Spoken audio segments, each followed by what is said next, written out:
Well, this is so cool.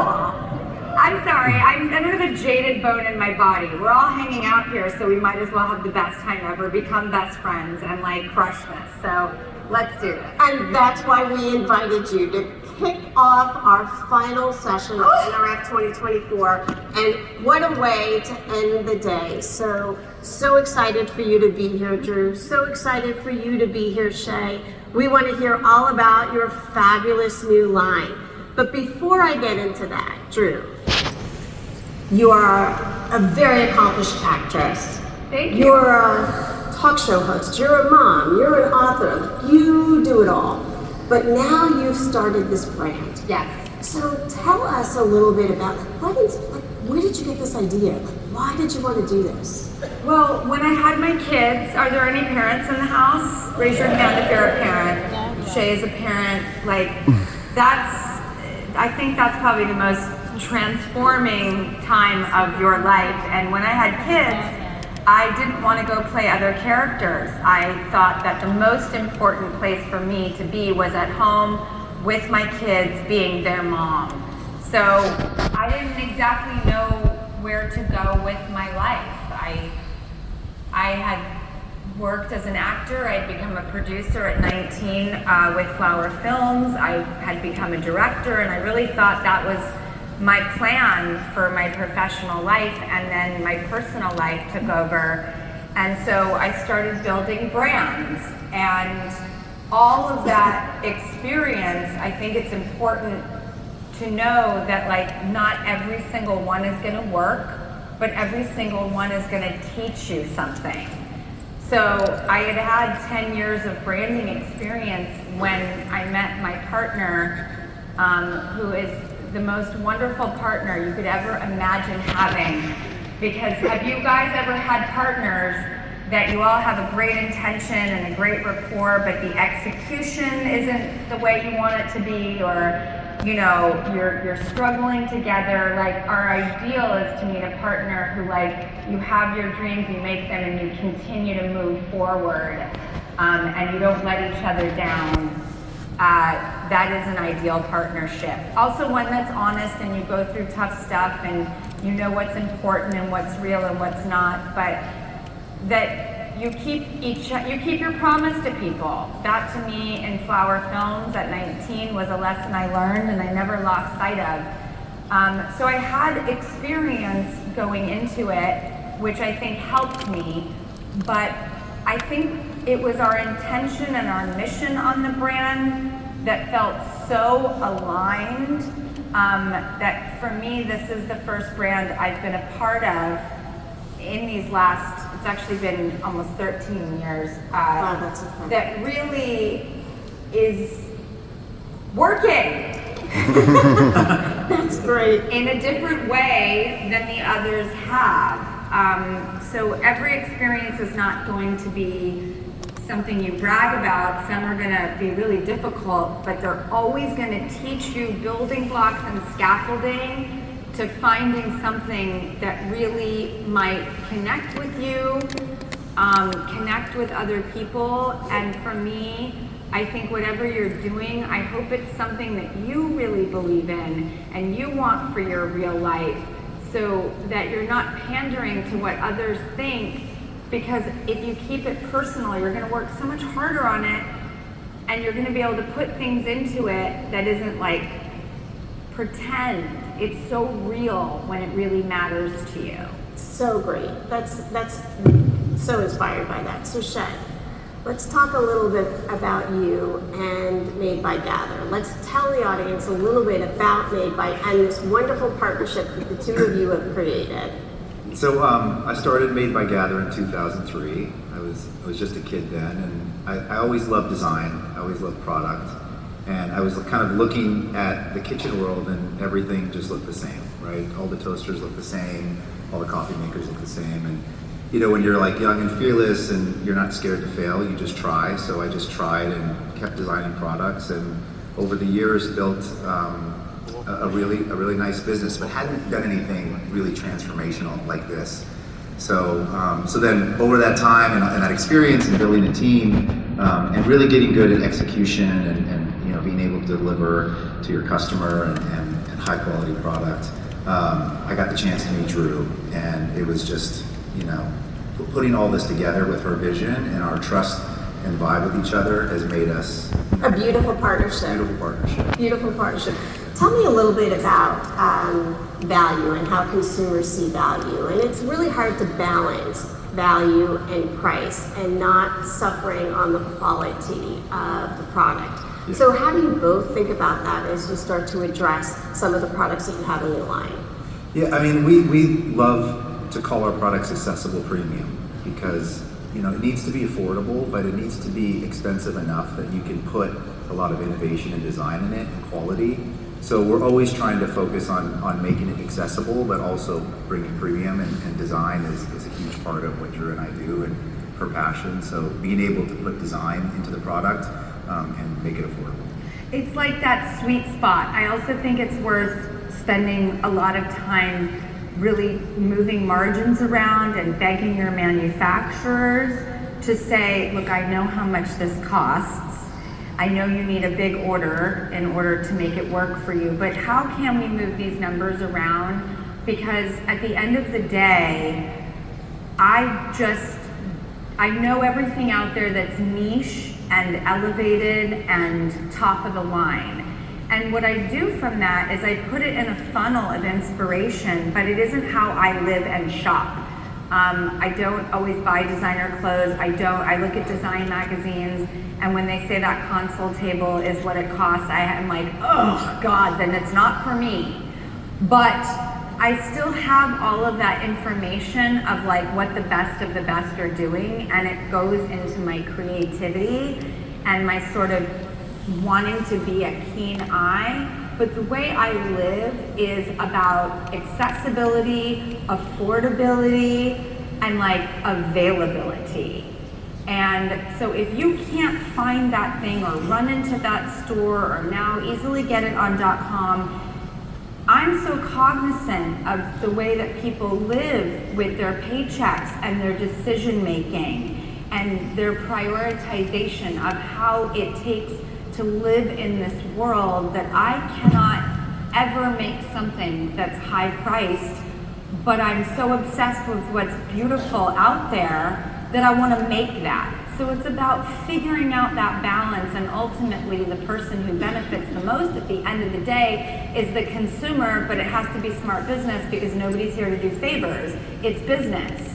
So that's always been like a big goal for me.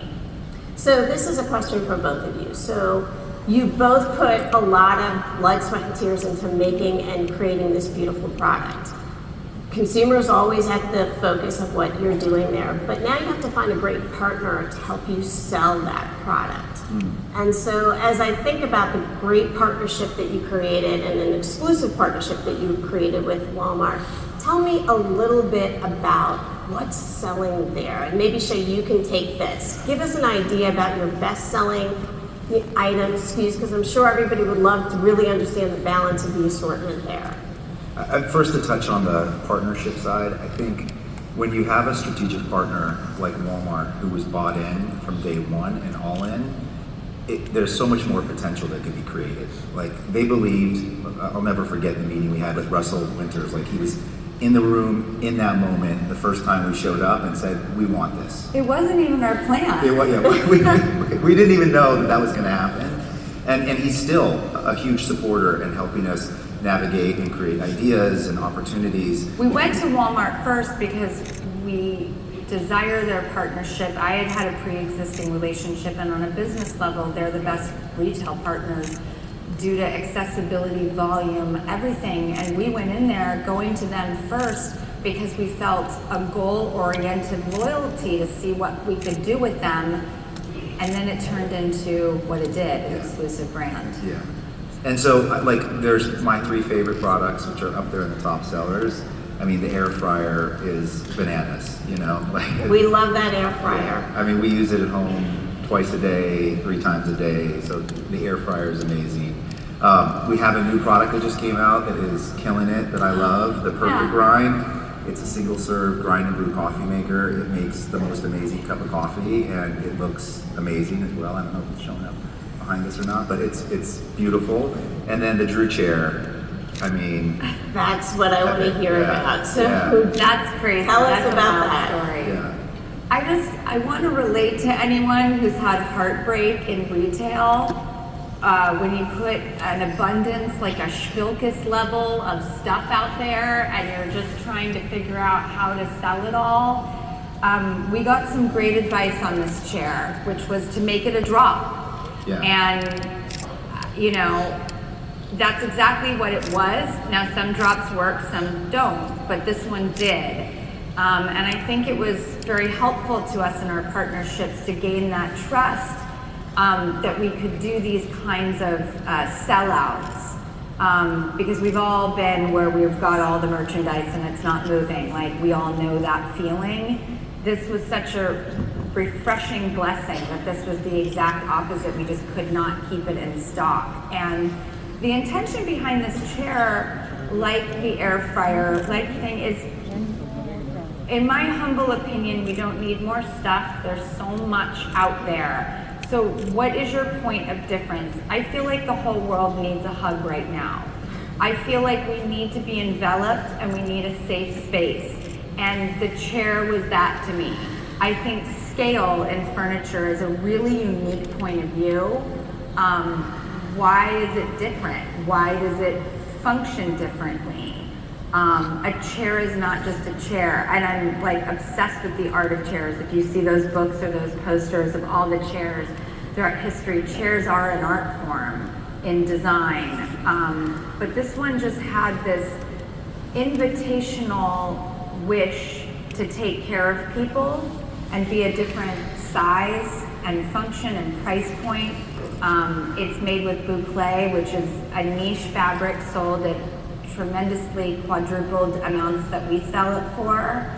And so it hit and struck, and we're very grateful for that.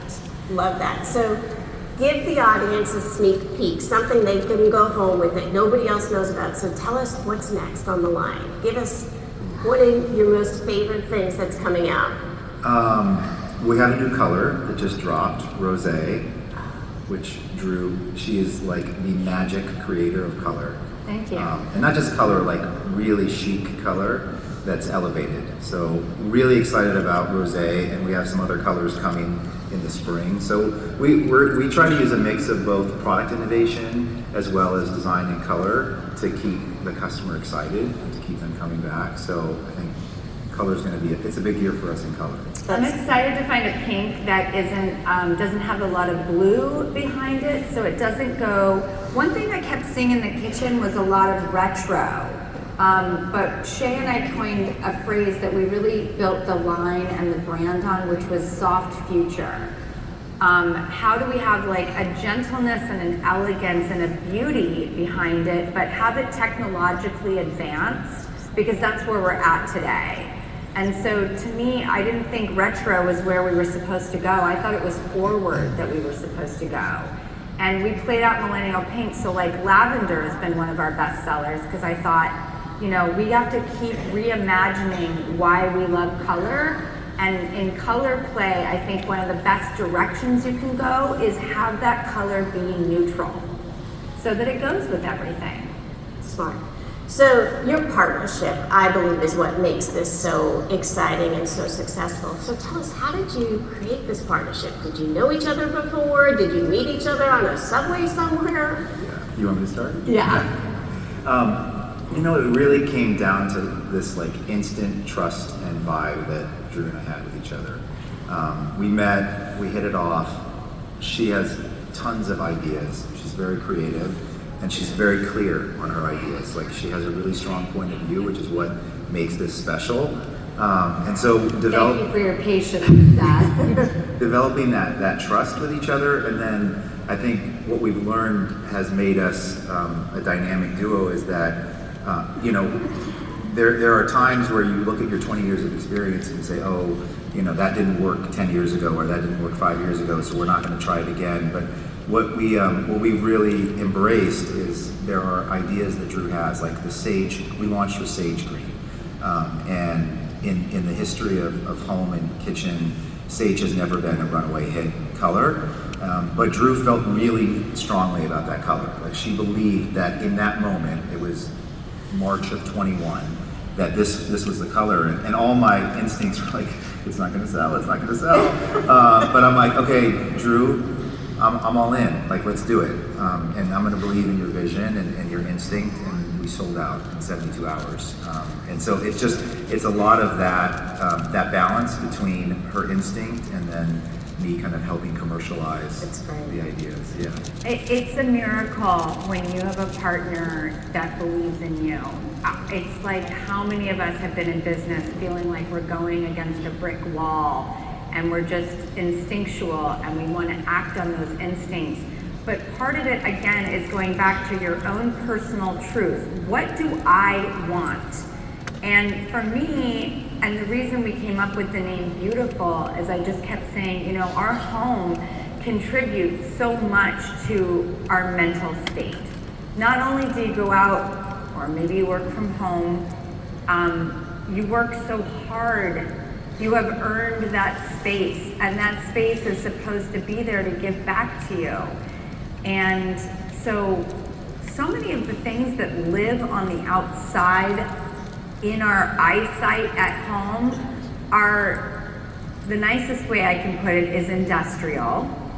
But I think industrial is actually really cool. That's not it's not as appealing as my eyes would like to see. I want things to rest on and say, God, that's chic, that's so beautiful. Why can't we make life beautiful for people? It's like I just kept beating this drum of beautiful, and Shay decided that that would be the right name for our company because that was the intention going into it. And when Shay and I met, we were talking about the possibilities of things we could do. We were introduced through my agency, CAA, Peter Hess.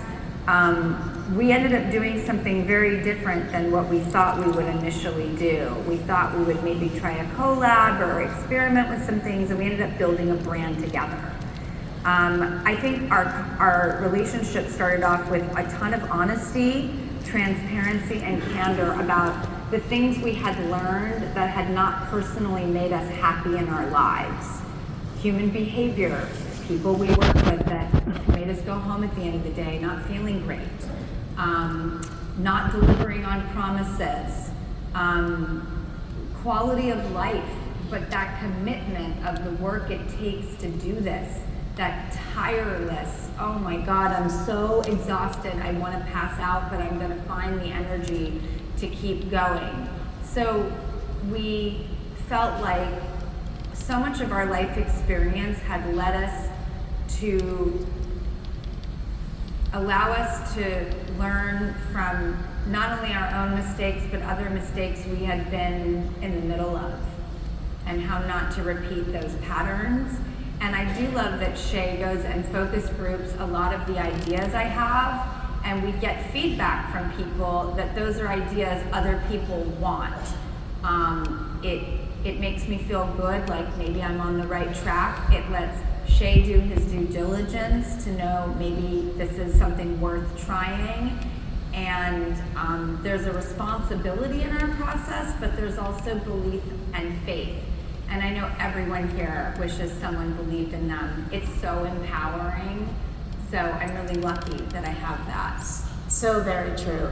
So I'm getting the sense that there is a true yin and yang here, and that's what really makes the relationship work so much. Shay recognizes what your talents are and that design aesthetic, and I'm getting the sense that there's a little bit of that analytic side of you, Shay, that sort of brings back, okay, is this going to work? And so I think hearing this, it sounds like you complement each other. There's so much execution and there's so much that goes into it. And Shay, that was another thing. We were like, we don't want to work with retailers that are scrambling because we haven't met orders. And like, we've all been through those businesses, and they're heartbreaking. And you're like, I'm so frustrated with you guys. I wish this wasn't happening. Like, Shay and I are to keep our promises, deliver. If we're going to get this opportunity, we're not here to screw it up. So that's a safety net that our retailers and our partners can respect. It's something I feel so lucky to be a part of because